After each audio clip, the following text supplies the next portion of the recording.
at ang pangarap ni Pastor Apollo Kibuloy, wala ng Pilipino ang makaranas ng kahirapan.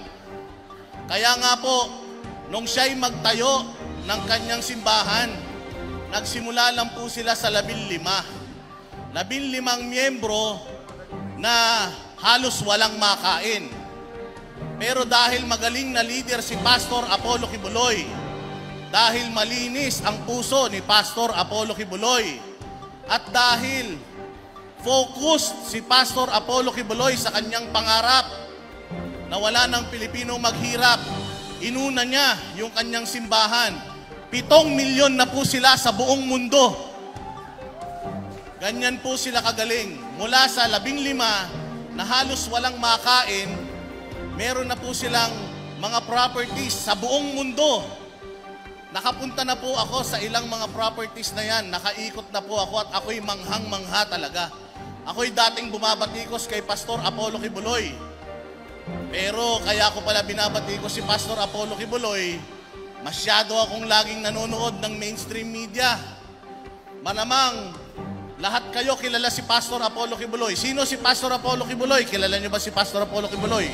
Taas ang kamay na nakakakilala kay Pastor Kibuloy.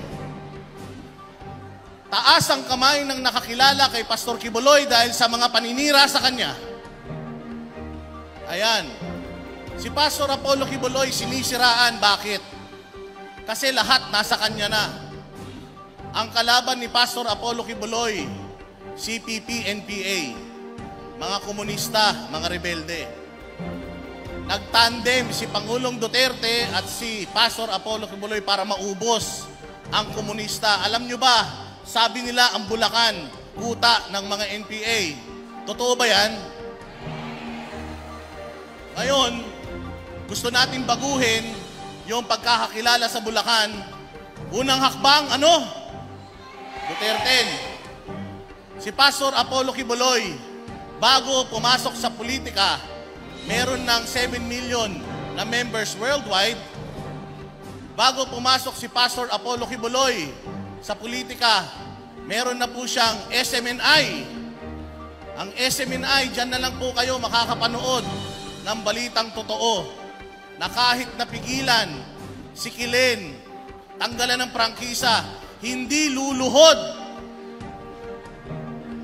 Si Pastor Apollo Kibuloy, bago tumakbo sa politika, meron na siyang Jose Maria College. 70% ng mga estudyante sa Jose Maria College, scholars. Kahit na anong simbahan mo, anong paniniwala mo, basta nag-qualify ka, scholar ka. Si Pastor Kibuloy, bago pumasok sa politika, meron ng Children's Joy Foundation na pinasara ng gobyerno.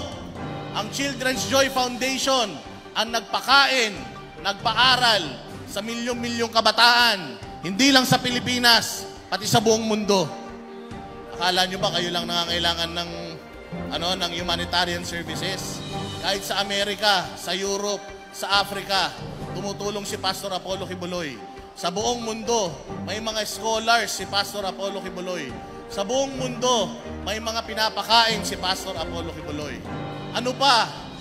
Meron silang Prayer Mountain, meron silang Glory Mountain, at meron silang Kingdom. Alam nyo ba yung Philippine Arena? Napakalaki niyan. Pero alam nyo ba yung Kingdom? Halos doble niyan. 75,000 seating capacity. Pinakamalaking indoor cathedral sa buong mundo. Ngayon, bakit ko sinasabi to sa inyo? Kasi nagawa ni Pastor Apollo Kibuloy na paunlarin ang Kingdom of Jesus Christ dahil sa kanyang leadership.